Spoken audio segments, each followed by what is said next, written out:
than I think even Scooby, more than the very hated Shaggy and Scooby Get a Clue cartoon, is because it was basically the same elements. It was the same.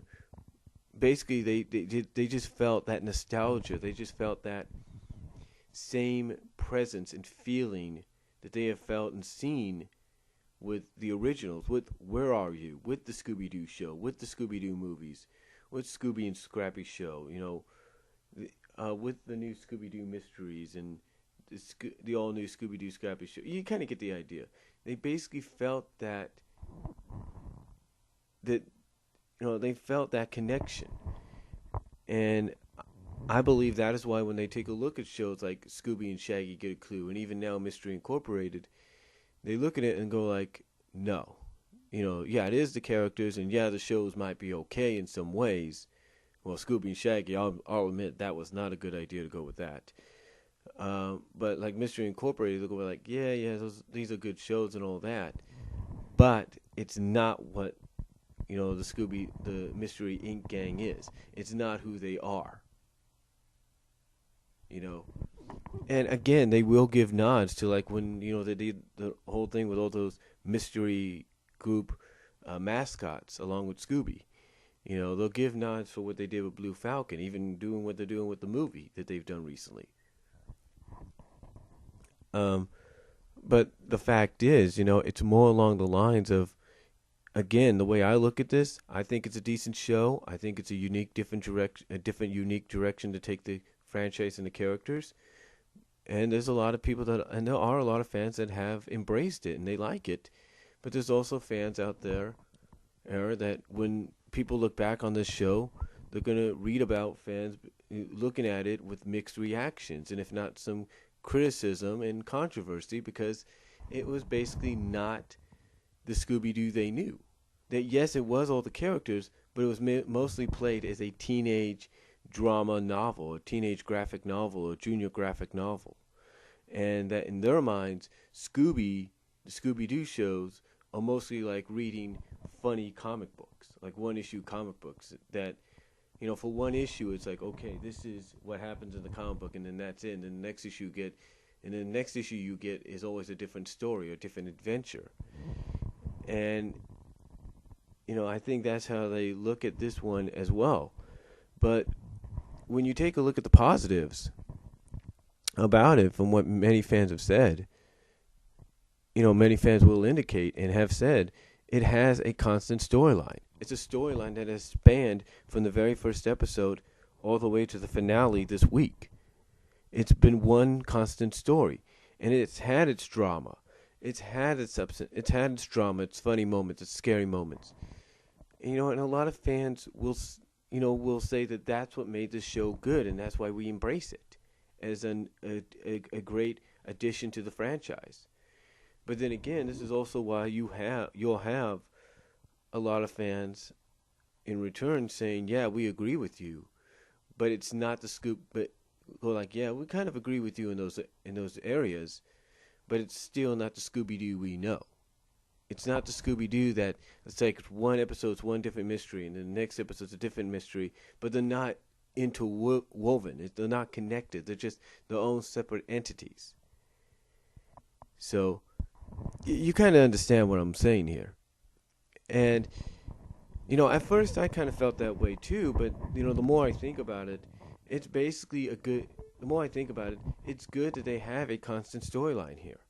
They have a constant continuation one after the other. I mean, the last Scooby show to do that was 13 Ghosts.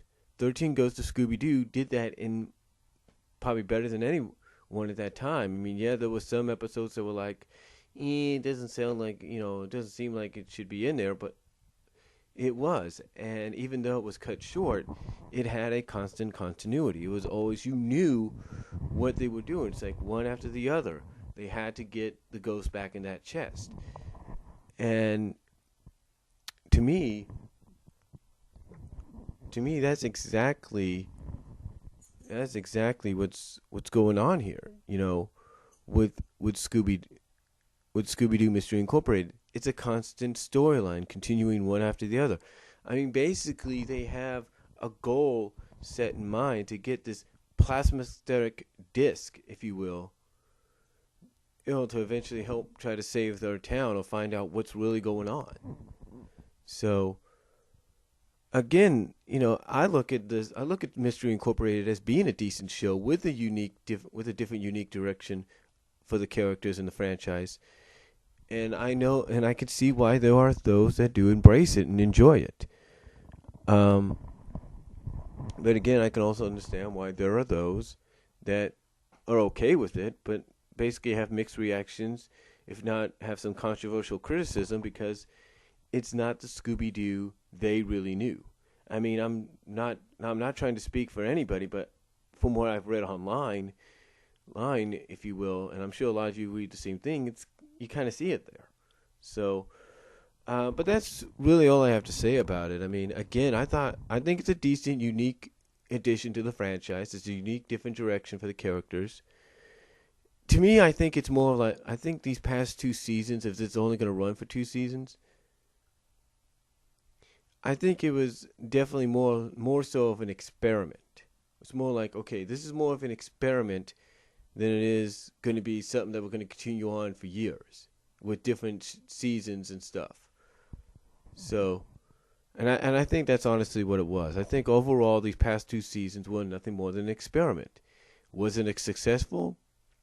Yeah, in some ways it was. Was it a mediocre success? Honestly, yeah. But could it have done more? Could there have been more to it? Potentially, yes. But we'll just have to wait and see. What happens. If there is news of another season, that'd be a surprise. Because, I know one thing that would really piss off a lot of fans, those that have embraced it and even those that have a mixed reaction of either being okay with it but just feel it's not the Scooby-Doo they know. I know it would piss a lot of fans off because, it pissed a lot of us off as Sonic Satyam fans. And that is if they end the final episode on a cliffhanger. Yeah, a cliffhanger. What I mean is, if they end the episode in such a way, the fans are going to be like, okay, wait a minute, this is the final episode, but yet you're indicating there's more, but we're not going to get any more? We're not going to get any more? What the hell? So, hopefully, they don't do that and they just wrap this up, at the end and let the series be repeated and on and off on both their main channel, Cartoon Network, and on Boomerang and wherever, and let people catch up on it on DVD, so that there's not that wondering if there was more, and everything because of a cliffhanger. So that's all I'm gonna say on it. Sorry, this was in 2 or 3 parts. I only have about 15-minute time limit on my main channel here. So comment below. Let me know what you guys think, and if you agree with anything I said here. And I'll talk to you later.